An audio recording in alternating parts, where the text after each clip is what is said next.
এবার রেস্টুরেন্টের মতন চিলি চিকেন বাড়িতেই বানিয়ে ফেললাম। চলো কী কী লাগছে আমার, রসুন, আদা কুচি, গোলমরিচের গুঁড়া। তো আদা রসুন আমি ছাড়িয়ে রেখেছি পেস্ট করার জন্য। এবার চিকেনটাকে ভালো করে ধুয়ে রেখেছিলাম, সেই চিকেনটাকে আদা রসুন পেস্ট করেছিলাম সেটা দিয়ে, আর 1 চামচ ময়দা, 1 চামচ কর্নফ্লাওয়ার, আর একটু স্বাদ মতন গোলমরিচের গুঁড়া, ব্ল্যাক সয়া সস, আর এবার দেব একটু হলুদ গুঁড়া, এবার দেবো একটু লঙ্কার গুঁড়া। তারপর এটাকে ডিম দিয়ে একটু স্বাদ মতন লবণ দিয়ে এটাকে ভালো করে ম্যারিনেট করতে হবে। এটাকে ভালো করে ম্যারিনেট করে 10 মিনিটের মতন রেখে দিতে হবে।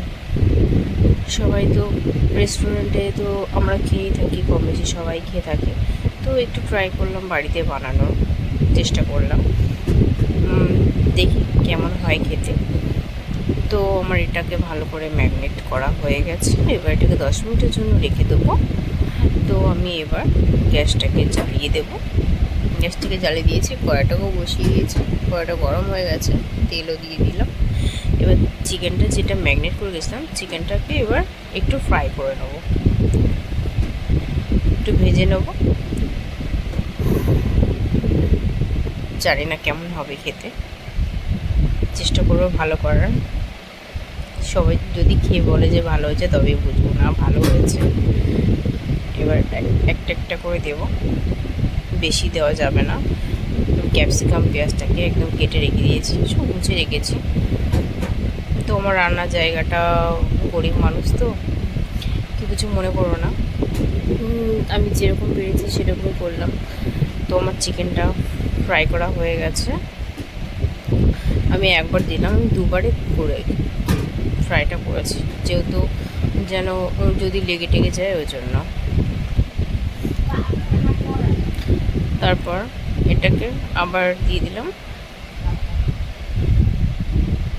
তো তোমরা চেষ্টা করো এরকম, দেখো কতটা সফট হয়েছে। চিকেনটা ফ্রাই করেছি, খুব সফট হয়েছে, একদম নরমই হয়েছে।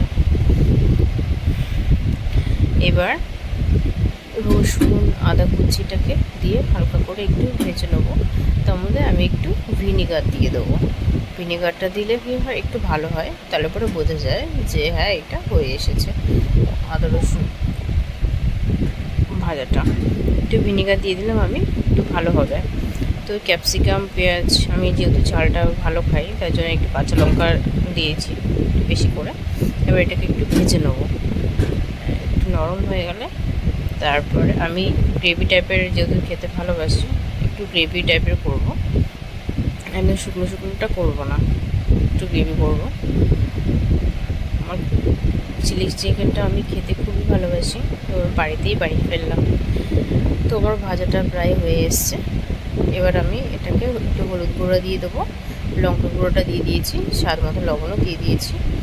তো আমি সসটা রেখে দিয়েছি বাটিতে, সসটা দিয়ে এটাকে জলের মধ্যে একটু গুলিয়ে এটা দিয়ে দিলাম। এবার আমার এটা ভাজা হয়ে গেছে, জলও দিয়ে দিলাম একটু। এবার কর্নফ্লাওয়ারটা দিয়ে ওর মধ্যে একটু গলিয়ে দেবো, তাহলে কি হবে, একটু আঠা আঠা হয়ে আসবে, টেস্টটা আরও বেশি ভালো হবে খেতে। আমার চিলি চিকেনটা হয়েই গেছে। তো আমার চিলি চিকেন রেডি, তোমরাও চলে এসো। ভালো লাগলে আমার ভিডিওটাকে লাইক কমেন্ট শেয়ার করে দিও প্লিজ।